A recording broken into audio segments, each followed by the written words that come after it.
Entonces quisiera enfocarme quizá con un enfoque más amplio, pero porque cuando hay abundancia de cosas podemos llegar al error, se puede llegar al error de alguna manera perder ese enfoque, de alguna manera dejar de ver la bendición en medio de la abundancia.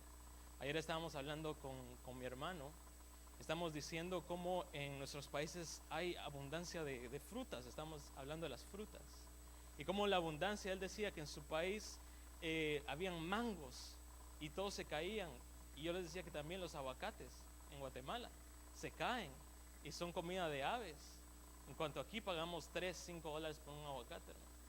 Entonces, pero uno no se da cuenta de esa abundancia porque uno la ve tanto, la ve mucho. Y bendito sea Dios que desde el ministerio en el cual el Señor nos puso, hay palabra, hay abundancia. Es algo glorioso, hermano. Y yo sé que no despreciamos la palabra. Yo sé que usted la recibe. Amén. Pero solo le estaba dando el ejemplo. Donde hay abundancia, tal vez nosotros perdemos un poquito el enfoque. Pero quisiera hablarle de eso. Entonces, ¿de dónde empezar? ¿Verdad? Si la palabra del Señor es tan amplia, toda la Biblia podríamos hablar de la palabra del Señor. Pero quisiera principiar por el principio. Génesis 1:3 dice, y dijo Dios, sea la luz, y hubo luz. Una palabra del Señor. Génesis 1:9, entonces Dios dijo, júntense en lugar las aguas que están debajo de los cielos, y aparezca lo seco. Y fue así. La palabra de Dios una vez más obrando. Génesis 1:11, y dijo Dios, produzca la tierra vegetación, hierbas que dan semilla, y árboles frutales que den su fruto sobre la tierra, según su género, con su semilla, y fue así. Entonces mire, hermano, cómo la palabra de Dios empezó todo. Cómo en el Génesis, en el principio, la palabra del Señor salió de la boca del Señor y hace cosas extraordinarias. Yo no sé si usted se pone a pensar en la noche y ve las galaxias. Con una palabra del Señor, el Señor empieza a partir la luz de las tinieblas. Y empieza a hacer los cosmos, y empieza a hacer la creación, y se separan las aguas, y todo un espectáculo, hermano, por la palabra del Señor. Algo tremendo, algo glorioso, como más glorioso que lo que usted ve en las películas. De esas, no sé si ve las películas científicas donde se muestra el cosmos y una explosión. Imagínense, hermano, lo que el Señor hace con una palabra. Bendito Dios. Ok, pero quisiera empezar por este versículo. Si ustedes tienen su Biblia, me acompaña, si usted desea, Romanos 1:16, la Biblia de las Américas. Amén.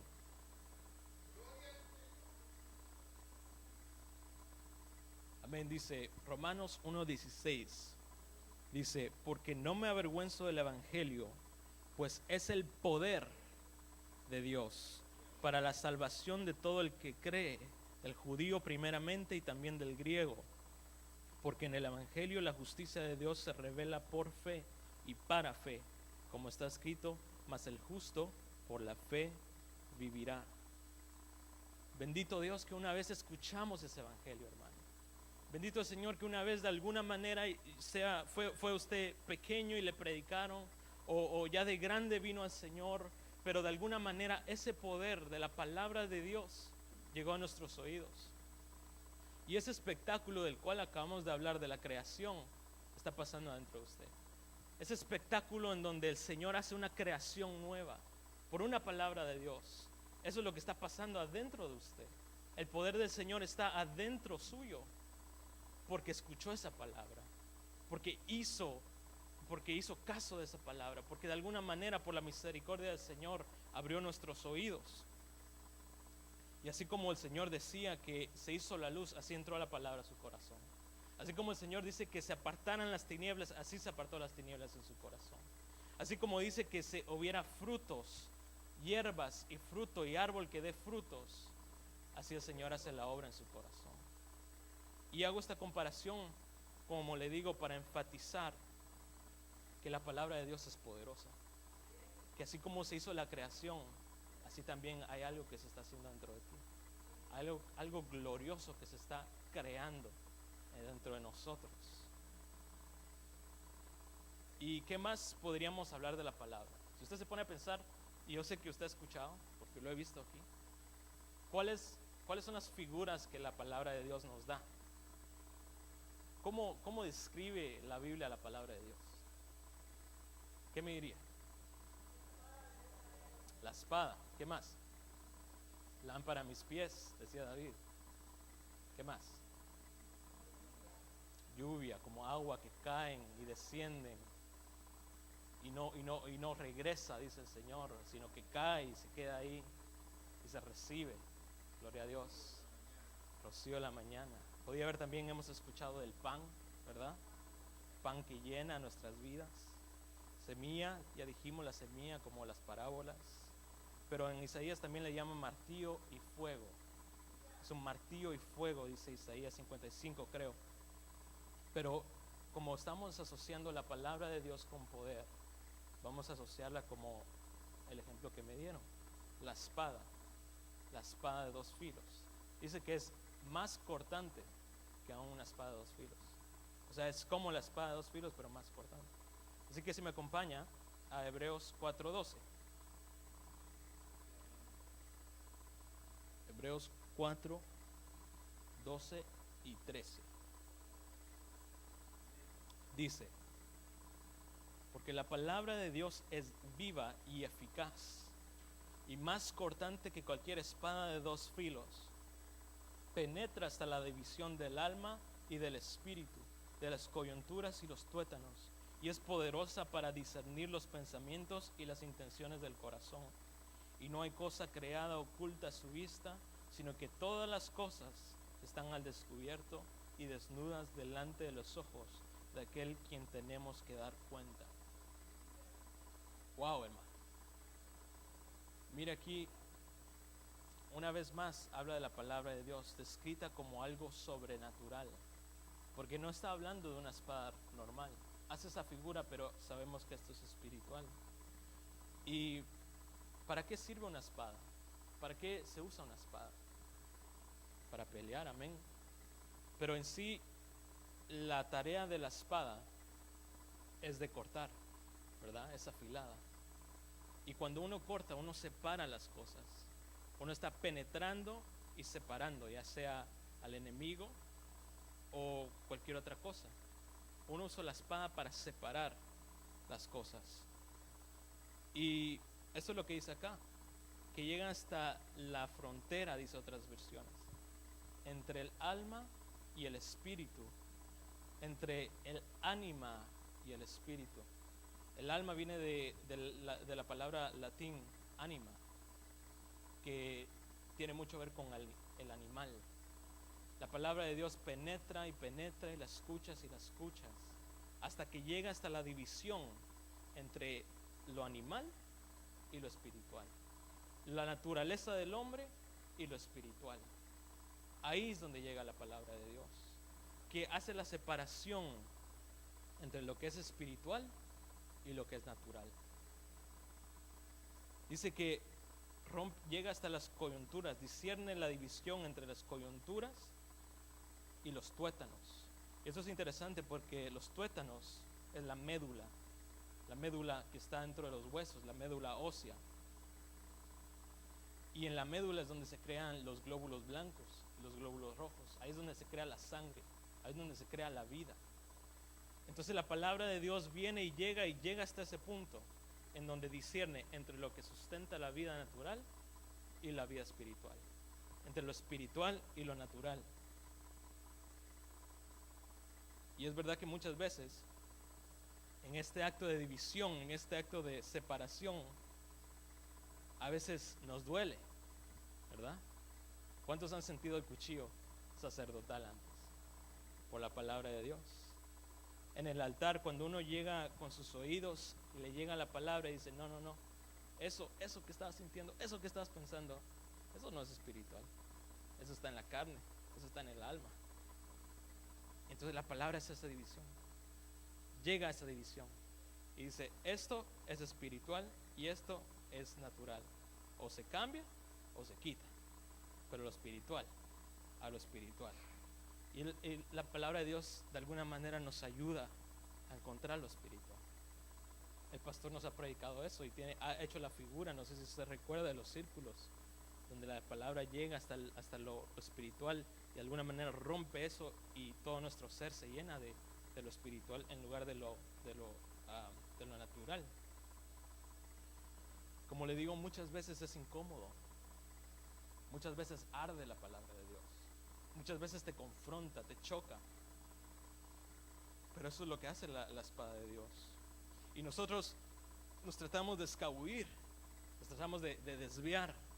Ahí viene la palabra de Dios y de plano que era para aquel, de plano que era para los de atrás, o de plano que está para el hermano que está en Guatemala, ya bien.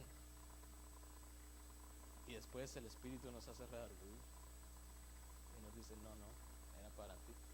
¿Para quién más? Era para ti. Y nos dice, sí, Señor, tienes verdad, tienes la verdad. Yo no me estaba dejando cortar, no quería que me cortara la palabra. Estaba leyendo un comentario acerca de esto y la persona escribía y hacía un paralelo también, hacía un paralelo con el sacrificio del antiguo tiempo, del Antiguo Testamento, del cuchillo sacerdotal, que partía el sacrificio para entregárselo al Señor, que tenía que partir el animalito en varias partes para que pueda ser quemado al Señor. Y me gustó porque cada vez que venimos nosotros como hijos de Dios delante del Señor voluntariamente a hacer sacrificio delante de Él, a estar dispuestos a que nos abran, a estar dispuestos que esa espada haga su trabajo. Y Dios se agrada de eso, porque eso toma humildad, eso toma valentía, de que tú te estés de alguna manera presentando, así como dice la palabra, desnudándote delante de la palabra de Dios. Toma un corazón sencillo, sencillez de corazón, y toma el reconocimiento de la necesidad que nosotros tenemos del Señor, de la necesidad de la palabra de Dios. Así que, hermanos, si tú sientes la palabra de Dios, si tú sientes la espada que corta, que te incomoda, que te duele, es para que te goces, porque te estás exponiendo a la bendita palabra de Dios. Y con la ayuda de Dios, todos estamos aquí caminando un paso por paso. A veces nos toca quedarnos en un paso por bastante tiempo porque no podemos pasar, pero el Señor se asegura que nosotros pasemos, con tal de que nosotros nos dejemos. De que vamos a pasar, pero es cómo vamos a hacer, o dolorosamente, así como jalan a los animalitos, o voluntariamente, que nosotros nos presentemos y digamos, Señor, aquí estoy, gracias porque puedo escuchar esto, gracias porque puedo sentir cómo tu palabra me quiere cambiar la manera que soy, la manera que estoy pensando, porque discierne lo espiritual y lo almático, discierne lo natural y lo espiritual. Amén. Gloria a Dios. Entonces, es importante, yo dijera que hasta necesario que aprendamos a recibir y asimilar la palabra de Dios adecuadamente y el poder que ella tiene. Pablo también hace una comparación de la palabra de Dios como figura de espada del Espíritu en Efesios 6:17. Dice, toma también el yelmo de salvación y la espada del Espíritu, que es la palabra de Dios. Pero quisiera que leyéramos Efesios 6:10, un poco antes de esto que acabo de leer. Efesios 6:10.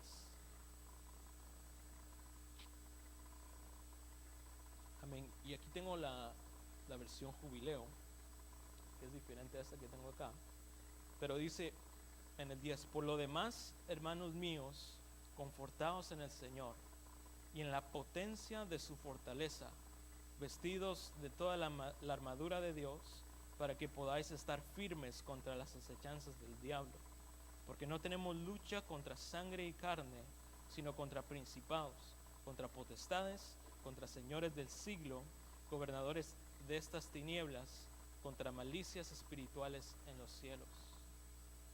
Porque la batalla es espiritual y por eso necesitamos armas espirituales. No es una espada, como le decía al principio, no es una espada regular. No es para que nosotros la tengamos abajo de nuestra cama y cuando venga ese vecino o ese jefe que lo está molestando, la saque, hermano. Eso no puede ser así. Uno tiene que discernir la palabra espiritualmente. Son armas poderosas espiritualmente. O peor aún, usarlo contra un hermano. Porque eso se puede hacer. Y va a ver por dónde lo voy a llevar.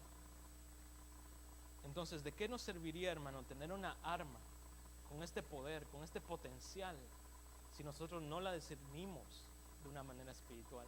Si nosotros no sabemos cómo usarla de una manera adecuada, si nosotros no sabemos usar lo que el Señor nos da, puede ser hasta peligroso si lo usamos de una manera incorrecta. O sea que cuando venimos a la casa del Señor, no vengamos a oír una prédica, sino a recibir ese poder del Señor, a morir si es necesario delante de Él, espiritualmente hablando. ¿Sabe lo que me decía una persona? Una persona, estábamos hablando y me dice: a mí me da pena no llegar a la iglesia por el hermano que va a predicar, porque se preparó, puso su tiempo para que no llegue yo. Y en alguna manera tiene razón, porque sí toma esfuerzo, sí toma tiempo, hermano. Yo creo que todos los que estamos acá sabemos que toma un esfuerzo. O sea que en parte tenía razón, pero yo me quedo pensando, ¿y lo espiritual? ¿Y el poder de Dios? Que en lugar que dijéramos, tengo pena por el hermano, que dijéramos, yo necesito ir a la casa de Dios, porque cada vez que no voy, siento que algo me falta. Cada vez que no voy, siento que estoy débil, que no hay algo, que necesito más. Que nosotros podamos decir eso. Porque si nosotros aprendemos a discernir la palabra de Dios, a apreciarla, a utilizar el poder que el Señor nos da, le aseguro que no vamos a despreciar la palabra de Dios. Le aseguro que usted va a estar deseoso de venir a escuchar la palabra de Dios. Y mucho menos no vamos a despreciar al vaso que usa el Señor. Por más sencilla que sea la palabra, uno recibe, porque aprendimos a discernir el poder del Señor. Entonces, aquí quiero empezar a predicar, hermano. Vamos a 2 Timoteo 4, del 3 al 5.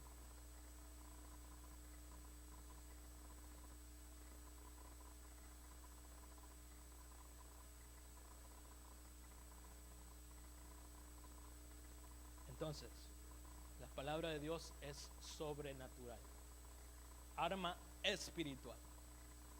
2 Timoteo 4, del 3 al 5 dice: porque vendrá tiempo cuando no soportarán la sana doctrina, sino que teniendo comezón de oídos, acumularán para sí maestros conforme a sus propios deseos, y apartarán sus oídos de la verdad, y se volverán mitos. Pero tú, sé sobrio en todas las cosas, sufre penalidades, y haz el trabajo de un evangelista, cumple tu ministerio. Pablo le estaba hablando a Timoteo en su carta, y le estaba dando un aviso de lo que iba a llegar, de lo que iba a aparecer, de falsos maestros y falsos profetas. Timoteo, aquí dice Pablo que tenía un ministerio de evangelista, pero lo que me llamaba la atención es que habla de falsos maestros que tuercen la palabra de la verdad con sutileza. Pablo decía que a la gente le va a gustar este mensaje, a la gente le va a gustar lo que predican estos falsos profetas y estos falsos maestros, porque apacientan el pecado, porque apacientan la maldad, y como dice el Señor en un versículo, que lamen la llaga del pecado. Pero en 2 de Pedro también habla de los falsos profetas. 2 Pedro 2:2 dice, 2:12, todo el capítulo prácticamente de 2 de Pedro 2 habla de esto, pero mire cómo los describe. Pero estos son como animales irracionales, nacidos como criaturas de instinto para ser capturados y destruidos.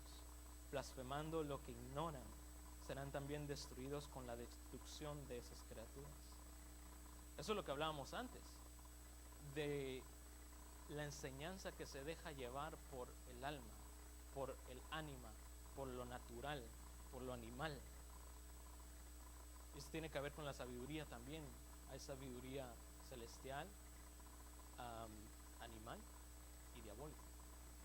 Pero eso no vamos a hablar hoy tanto, sino que era lo que decíamos antes, que la palabra nos ayuda a discernir esas cosas.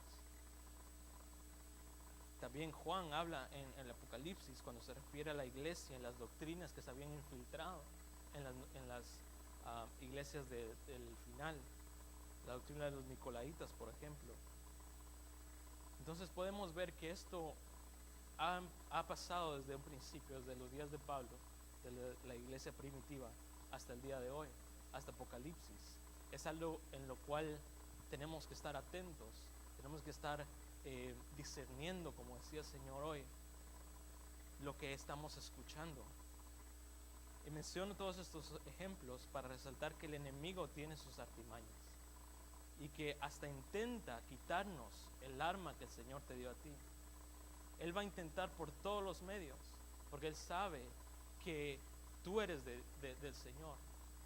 Entonces Él te va a intentar quitar lo que el Señor te da, hasta haciéndose pasar por conocedor de la verdad. Que el Señor lo reprenda. Y lo que le digo esto, yo no me lo estoy inventando, es bíblico. Porque se acuerda cuando Satanás osó tentar al Señor.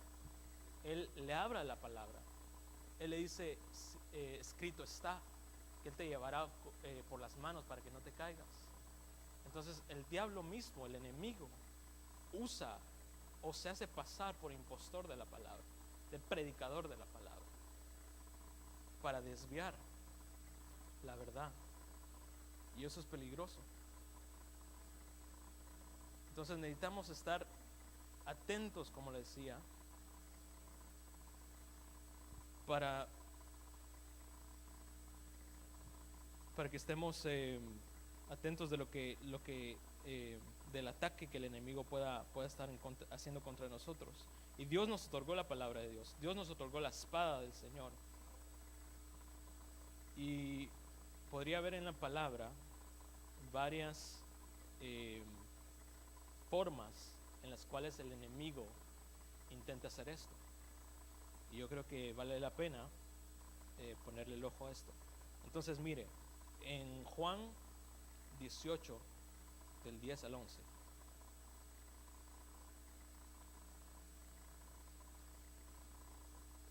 Juan 18, del 10 al 11. Ahí está.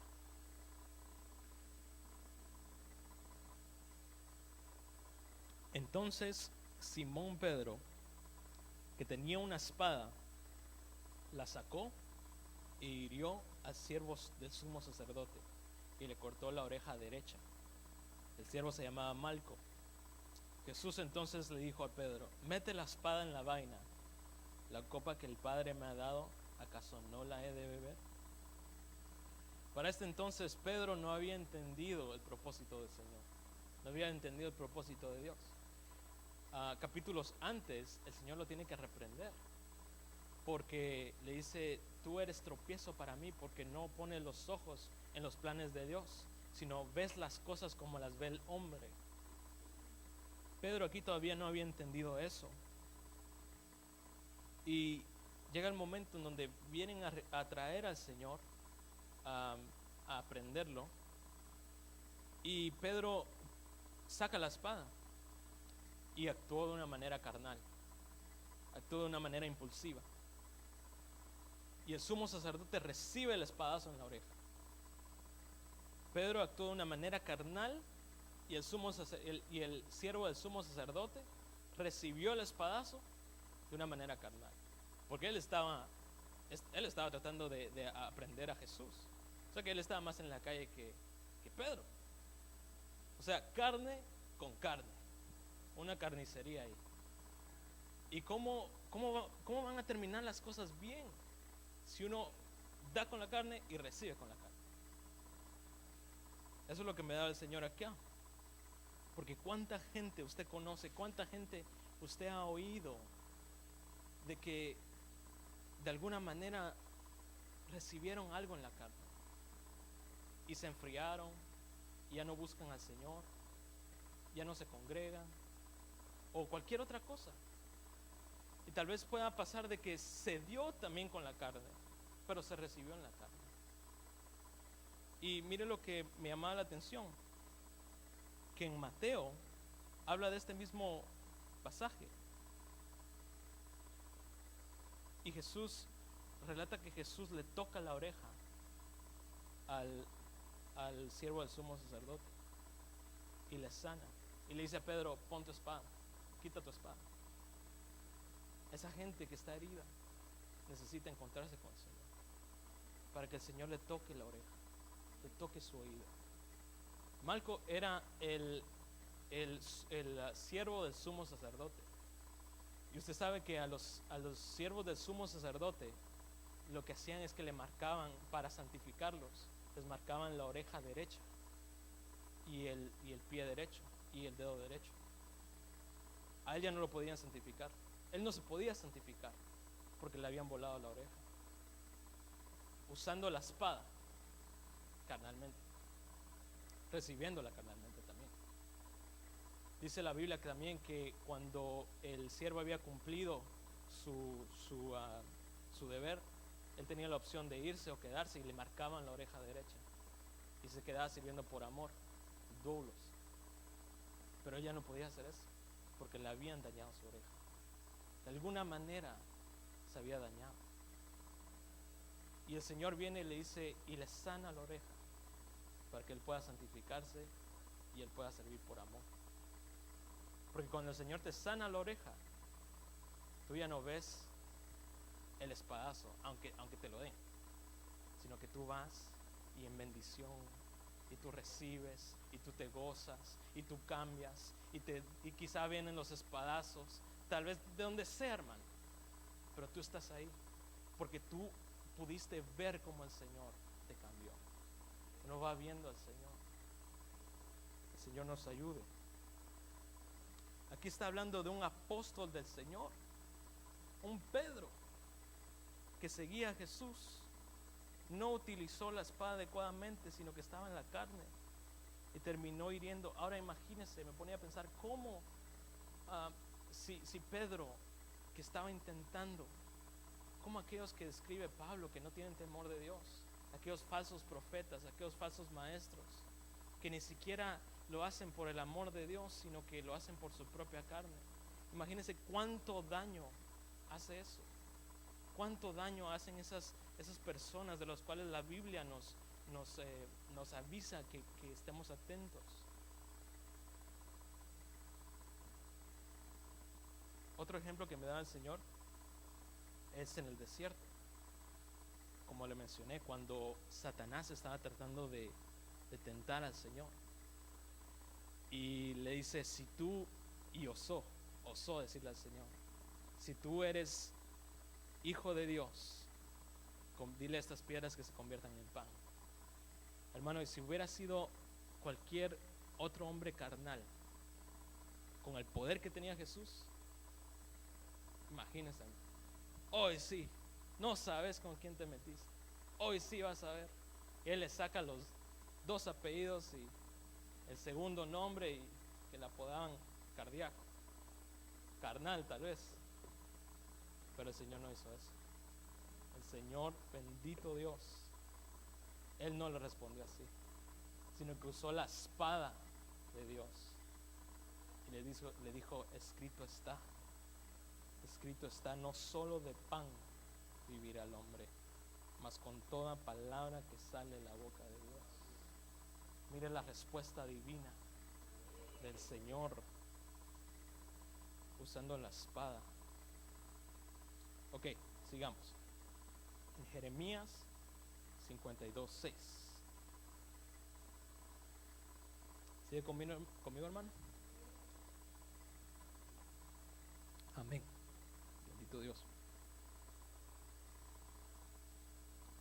Jeremías 52:6. En el mes cuarto, a los 9 días, cuando se agravó el hambre en la ciudad y no había alimento para el pueblo, se abrió una brecha en la ciudad.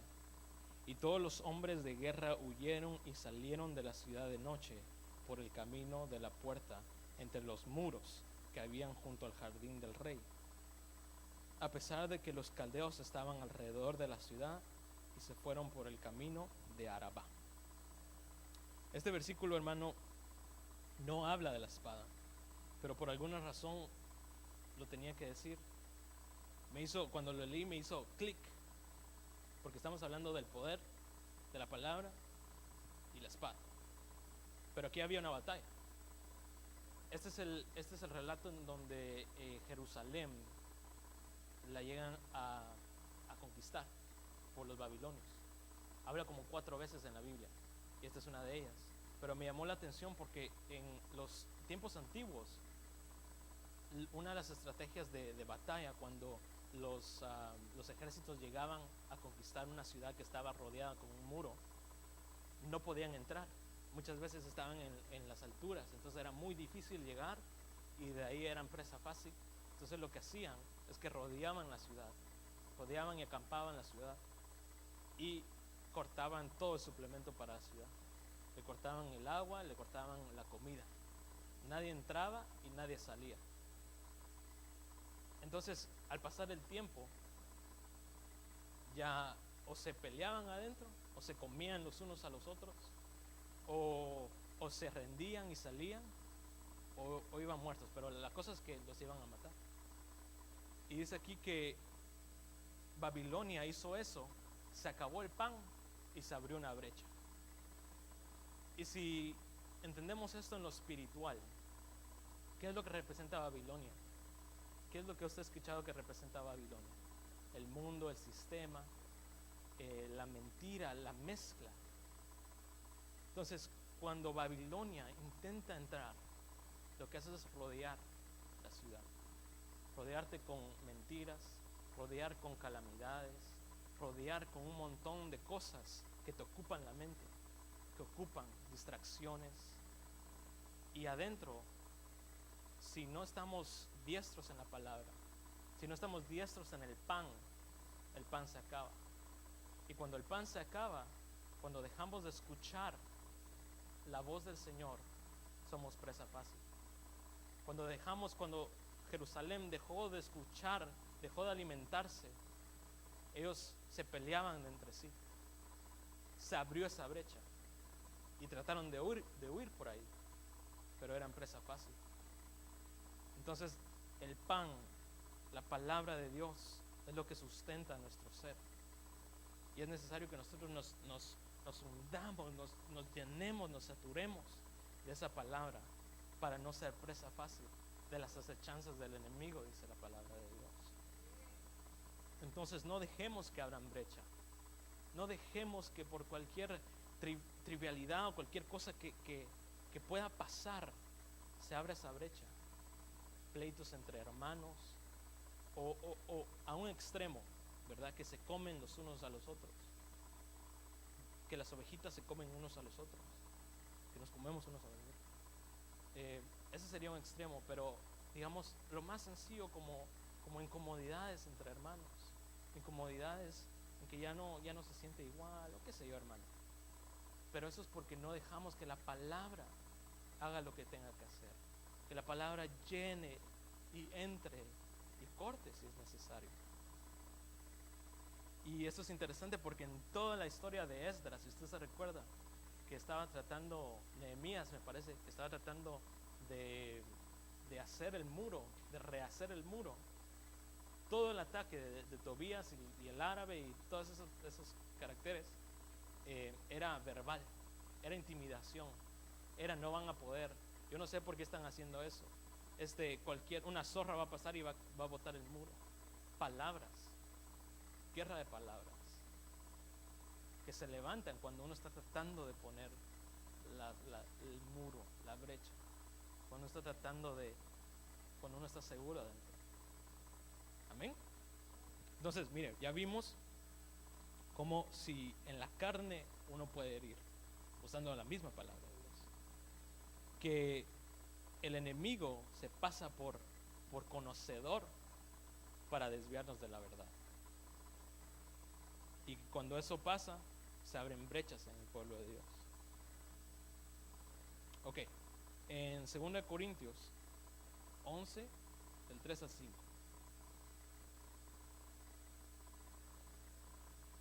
Pero temo que si, así como la serpiente con su astucia engañó a Eva, vuestras mentes sean desviadas de la sencillez y la pureza de la devoción a Cristo.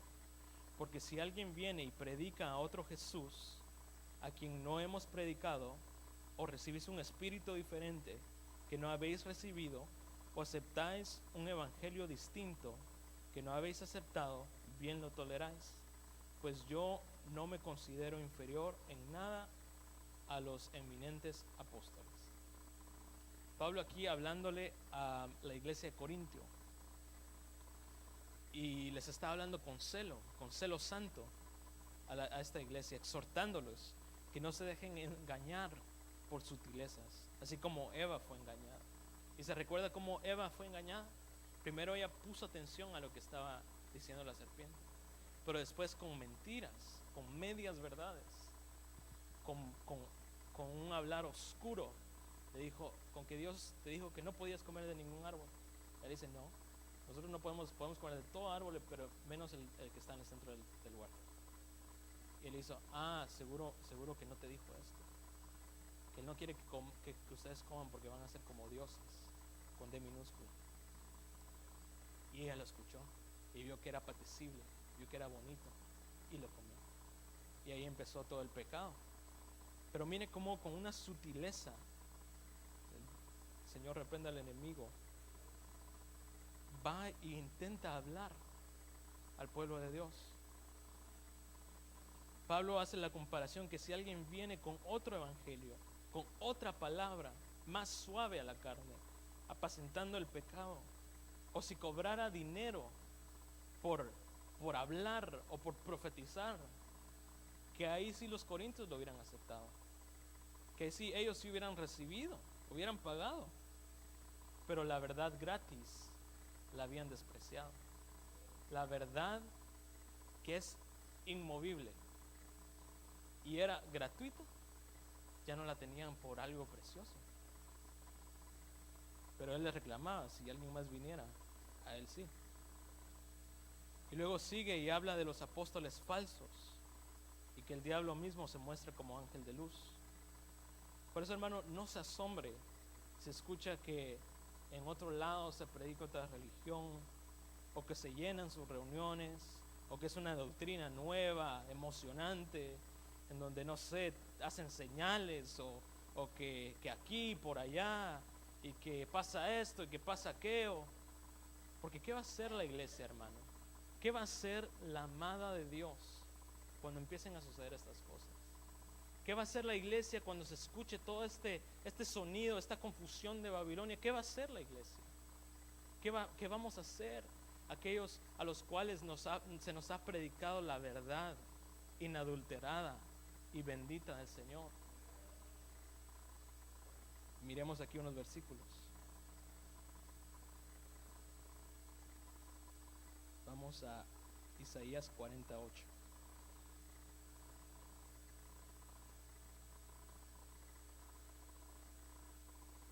No nos podemos dejar engañar, hermano. No nos podemos dejar que el mundo con sutilezas nos desvíe de la palabra de Dios. Eso es lo que intenta hacer. Nos intenta desviar. Nosotros como iglesia tenemos que estar seguros en lo que creímos. No nos pueden arrastrar al pecado tan fácilmente. No es posible, hermano. No es posible que nos agarren con una sola palabra, con una sola nueva doctrina. Afirmémonos a la palabra de Dios. Afirmémonos en Jesús, en lo que hemos oído, en lo que hemos creído. Que el ataque del enemigo no llegue a nosotros, sino que nosotros nos aferremos con toda la fuerza de nuestro espíritu a la palabra del Señor, a lo que tú creíste, a lo que tú viste, a lo que tú experimentaste, a lo que vive en ti. Que nos aferremos. Este es un llamado a que nos aferremos. Este es un llamado a que te aferres a la palabra de Dios. Porque en el final se van a oír de esas cosas. Y por eso le digo, ¿qué va a hacer la iglesia? La iglesia tiene que estar firme, firme, cimentada en la palabra de Dios. Aferrando, hermano. Aferrándonos. Ok. ¿Se quiere afirmar, hermano? Amén. Gloria a Dios. Yo también. Vamos a, ya lo tiene, ¿verdad? Isaías 48 dice, esta es la nueva traducción, algo, NTV. Dice, la hierba seca y las flores se marchitan, pero la palabra de nuestro Dios permanece para siempre. Y mire lo que dice aquí, hermano. Este lo tiene que leer. ¿Lo tiene ahí? Dice, oh Sión, mensajera de buenas noticias, grita desde las cimas del monte, grita lo más fuerte, oh Jerusalén, grita y no tengas miedo. Diles a las ciudades de Judá, aquí viene su Dios. Sí, el Señor soberano viene con poder y reinará con brazo poderoso. Miren, Él trae consigo su recompensa. ¿Sabe a qué me suena esto, hermano? ¿Sabe a qué me suena esto? Alabanza. Una alabanza que proclama, una alabanza que grita, una alabanza que le dice al mundo, a mí no me importa lo que están predicando allá. A mí no me importa que hagan señales y que digan que encontraron un disque cuerpo de Jesús y que la ciencia y que la disque cabala de los judíos y que pronósticos y que no sé qué. Hermano, aquí dice que la iglesia, por eso le preguntaba, ¿qué va a hacer? ¿Qué vamos a hacer como iglesia? Aquí dice que ella va a gritar, ella va a proclamar en los cielos que aquí viene el Señor. Ella va a estar gritando con gozo, sin miedo, porque ahí viene el Señor. Afirmada, puesta, firme en el Señor, creyendo en la palabra de Dios, aunque las cosas se vean malas. Una alabanza que proclama. Por eso, hermano, a mí me encanta adorar, pero la alabanza, hermano, la alabanza, cuando usted se mete en la alabanza y proclama con su boca cosas preciosas, si uno las proclama con el corazón, hay poder de Dios. Cosas lindas, hermano. Ahí se ganan batallas. Ahí uno gana victorias. Cuando las cosas están mal, pero usted dice, a mí no me importa porque el Señor dijo que no me iba a dejar y yo le voy a cantar hoy. Yo me voy a derramar delante del Señor. Yo voy a proclamar a los montes que el Señor vive, que el Señor viene para la gloria del Señor. Amén.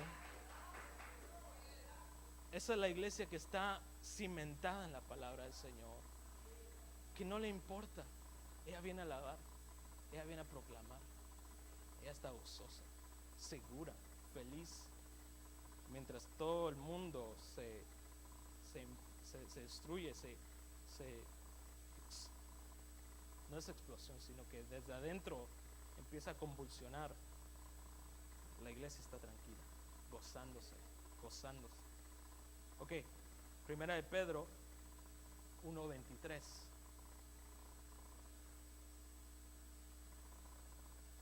El poder de la palabra de Dios, el poder de lo que escuchamos. Dice, este está lindo también, hermano. 23. Pues habéis nacido de nuevo, no, mire esto, hermano, no de simiente corruptible, sino de una que es incorruptible, es decir, mediante la palabra de Dios que vive y permanece, porque toda carne es como hierba, y toda su gloria como la flor de la hierba. Sécase la hierba, cáese la flor, mas la palabra de Dios, Señor, permanece para siempre. Y esta es la palabra que se nos fue predicada. ¿Sabe lo que dice aquí? Dice que no importa lo que va a pasar, que tú no sabes si mañana vas a estar aquí, que tú no sabes si mañana vas a tener lo que tienes, si tú no sabes si mañana te vas a despertar feliz o triste por cualquier razón. Pero dice aquí que la semilla en la cual tú fuiste nacido, de la cual tú naciste de nuevo, es incorruptible. Que si de algo podemos estar seguros con todo nuestro corazón, es la palabra del Señor, es la palabra de Dios. Porque tu fe no fue fundada en un hombre, tu fe no depende del pastor, tu fe no depende de tu esposa, de tu esposo, tu fe no depende de tus hijos, tu fe no depende de nadie, sino de esa semilla incorruptible que es la palabra de Dios. Si hay algo en lo cual nos podemos sujetar, es la palabra de Dios. Esas promesas que te dieron a ti, en esas puedes confiar. Esas promesas, ese rema que te llegó un día, y así sea por mucho tiempo, en eso puedes confiar. En eso te puedes agarrar el alma. Había un versículo que ahorita se me vino a la mente y no lo puse acá, pero dice que la palabra de Dios es como el ancla de nuestra alma. Porque el alma sin el ancla va por todos lados, como un barco a la deriva. Y aún dice en otro versículo, en olas de doctrina, en mares de doctrinas, se mueve. Pero la palabra de Dios es lo que ancla, lo que sujeta tu alma. ¿Cómo tú te sientes? ¿Cómo tú te sientes? Porque el Señor es tan bueno, hermano, que hasta en eso se preocupa. De que tú estés feliz, de que tú estés con paz, con gozo. Que Dios es el que tenemos, ¿verdad, hermano? Y Él nos deja la palabra, Él nos deja el ancla para que tú te agarres de ahí, te agarres con todas tus fuerzas. Amén. Ok, Deuteronomio. Uy, aquí me salió una.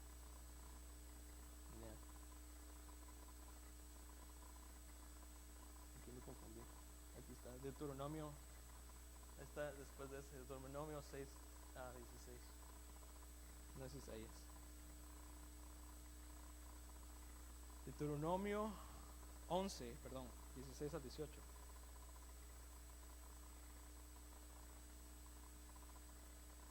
Deuteronomio 11, del 16 al 18. Nueva versión internacional dice: cuidado, no se dejen seducir, no se descarríen, ni adoren a otros dioses, ni se inclinen ante ellos, porque entonces se encenderá la ira del Señor contra ustedes, y cerrará los cielos para que no llueva, el suelo no dará sus frutos, y pronto ustedes desaparecerán de la buena tierra que el Señor les da. Grábense estas palabras en el corazón, en la mente, átenlas a sus manos como un signo, como una señal, y llévensela en la frente como una marca. Eso es tremendo porque ya vimos cómo el enemigo copia las cosas, transforma las cosas. O sea, hace un antítesis, hace lo opuesto para perdición. Y en el Apocalipsis, si usted se recuerda, habla de un sello, de la antimarca, de la antítesis de esta marca que está hablando Deuteronomio, lo opuesto de la marca, porque esta habla de salvación y bendición, y en el Apocalipsis habla de juicio y perdición, de la marca de la bestia. Pero note, porque habla de llevar la palabra, ¿en dónde? En el corazón, en la mente, que las amarremos en nuestras manos y que sean como marca a nuestra frente, para no caer, para no dejarnos seducir y caer en idolatría. Esto es tremendo, hermano, porque en Ezequiel, cuando Ezequiel tuvo una visión, Ezequiel dice que vio la visión después de que el Señor le mostró toda la iniquidad, todo el pecado que estaba pasando en el templo. Después de eso, el Señor le muestra a Ezequiel 6 hombres que tienen armas. Aquí lo tengo. Ezequiel 9, 3 y 5. Entonces dice, entonces la gloria de Dios de Israel subió del querubín sobre la cual había estado, hacia el umbral del templo, y llamó al hombre vestido de lino que tenía cartera de escribano en la cintura. Y el Señor le dijo, pasa por en medio de la ciudad, por en medio de Jerusalén, y pon una señal en la frente de los hombres que gimen y se lamentan por todas las abominaciones que se cometen en medio de ella. Pero los otros, dijo, y yo lo oí, pasad por la ciudad en pos de él y herid, no tengan piedad vuestro ojo, ni perdonéis. La marca que este hombre de lino fino con bolsa de escriba. ¿Y qué hacen los escribas? Los escribas son los que escriben, los que indagan en la palabra de Dios, los que estudian la palabra de Dios. Aquí Ezequiel vio a un escriba que ponía marcas, que ponía sellos en la frente, que miraba y ponía marcas a que los recibía. La palabra de Dios poniendo marcas. Y eso es un paralelo a lo que leímos en Deuteronomio y a lo que se lee en Apocalipsis. De que si nosotros nos dejamos poner esa marca, hay salvación. Porque es la palabra, es el poder de la palabra que cambia nuestra vida y nos marca para salvación, nos marca para bendición, nos marca, así como en Ezequiel aquí, nos marca para que salgamos de ese juicio que viene. La marca de la palabra del Señor en tu frente, en tus manos. Y con este término solo le voy a leer, hermano, Isaías, no, este está bonito, pero le voy a leer dos más. Juan 6, 68. Simón Pedro le respondió, Señor, ¿a quién iremos? Tú tienes palabra de vida eterna. Pedro se sentía lleno. Pedro se sentía que sin Jesús ya no podía seguir, que sin la palabra de vida que el Señor les daba, ¿en dónde más iba a encontrar eso? Eso es lo que decía Pedro, que nosotros, así como Pedro, podamos decir, necesito esa palabra, que lleguemos a la casa del Señor esperando, anhelando escuchar la voz del Señor y llenándonos. Mira este versículo, ya se lo puse aquí, Isaías 55, 1, 3. Esta es la Biblia de Jubileo y me gustaba mucho por la manera que lo dice. Con este versículo termino. Dice, a todos los sedientos, venid a las aguas. A los que no tienen dinero, venid, comprad y comed. Venid, comprad sin dinero, sin precio, vino y leche. ¿Por qué gastáis el dinero en lo que no es pan y vuestro trabajo en lo que no sacia? Oídme atentamente y comed del bien, y se deleitará vuestra alma con grosura, no con flaqueza, no con un poquito. Se deleitará vuestra alma con grosura. Inclinad vuestros oídos y venid a mí. Oíd y vivirán vuestras almas. Y haré con vosotros pacto eterno, las misericordias firmes a David. Mira, hermano, qué lindo esto. El Señor le está de alguna manera ministrando al alma. Dice, tú que estás sediento, tú que has caminado tanto y que en el mundo has encontrado fatiguez, que te has cansado, ven, toma del agua gratis, no es necesario que pagues, ya pagaron por ti, toma de esa agua. Pero aún más el Señor les dice, y tu alma se satisfará, se llenará, estará satisfecha con grosura. Inclina tu oído y tu alma vivirá por medio de la palabra de Dios. Que cuando nosotros vengamos, hermano, quizá de un día difícil, quizá de un día donde las cosas no pintan bien o han estado mal por mucho tiempo. Que nosotros podamos venir y abrir nuestro corazón y recibir esa palabra. Que tú te llenes en el alma. Yo sé que usted se ha llenado en este lugar, pero es algo constante. Aquí dice que es una grosura, es mucho, es constante. No es para un día, no es para un fin de semana. La palabra de Dios no es un sermón. La palabra de Dios no es una prédica más. La palabra de Dios no es algo que alguien dijo y se quedó ahí. No es eso. La palabra de Dios es poder. Es poderosa para cambiar la situación, para alentarte, para darte fuerza, para que te sientas seguro, para que te sientas abrigado en su palabra. Hoy le invito a que nos pongamos de pie y que imploremos al Señor que sea Él llenando nuestras almas con su palabra. Eso es nuestra oración. Yo sé que todos los que han tenido el privilegio de pasar adelante para predicar, esa es la oración. Que sea el Señor llenando, que no sea palabra de hombre ni conceptos de hombre, porque la palabra del Señor tiene poder. Y hoy es un momento oportuno para que nosotros nos presentemos delante de esa palabra y reconocer que es necesaria, reconocer que hay abundancia para ti. Hoy una vez más nos presentamos delante de la presencia del Señor para darle gracias y recibir la palabra que Él tiene para nosotros. Bendito Dios, te damos gracias, Señor. Gracias por tu misericordia, Padre. Gracias, Señor, por tu amor. Gracias, Padre, porque un día esta palabra llegó a nuestros oídos. Y esta palabra llegó y cambió todas las cosas. Esta palabra llegó y nos enseñó a amar. Nos enseñó a buscarte. Nos enseñó a adorarte. Es tu palabra, Señor. Es tu palabra la que necesitamos. Es tu palabra la que yo necesito.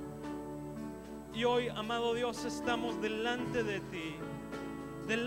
ti, mi Dios, rogándote, suplicándote, por favor, que sea tu palabra llenando, que sea tu palabra sanando, que sea tu voz dulce, tu voz incomparable, la que hable a nuestro corazón. Lo necesitamos, Señor. Necesitamos escuchar tu voz. Necesitamos escucharte constantemente. Queremos ser llenos de ti. No queremos flaqueza. No queremos ser presa fácil.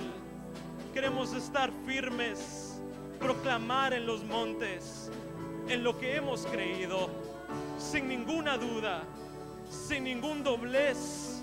Queremos proclamar tu verdad en mi vida, en nuestras vidas, para que cuando la batalla llegue, nosotros veamos tu victoria y salgamos victoriosos con esas victorias que solo tú das.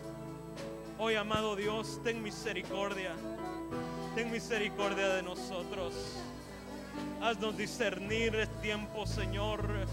Te damos gracias por tu palabra. Gracias porque tú derramas constantemente, de día y de noche, temprano y tarde tú hablas. Queremos decirte, Señor, que no es cosa que nosotros tenemos por leve, sino es preciosa tu palabra. Es algo tan lindo, es algo tan glorioso para nosotros. Y hoy te rogamos que sigas hablando a esta iglesia, que sea tu palabra transformando. Ayúdanos a hacer ese sacrificio, ayúdanos a morir si es necesario, pero que tu palabra nos resucite, que tu palabra nos saque, que tu palabra nos guíe En el nombre de Jesús, haz tú la obra, mi Dios. Haz tú la obra en medio de este pueblo. Que tu palabra es la obra. Hoy, Señor, que todos acá recibamos de tu palabra. De ti, Señor, de ti. De ti, en el nombre de Jesús. Te doy gracias, Padre Celestial. Gracias, amado Señor. Gracias, Padre bendito. Solo dime una vez más con tus palabras, dulces palabras. Mi destino se hace claro cuando alumbras mi camino. Tus palabras.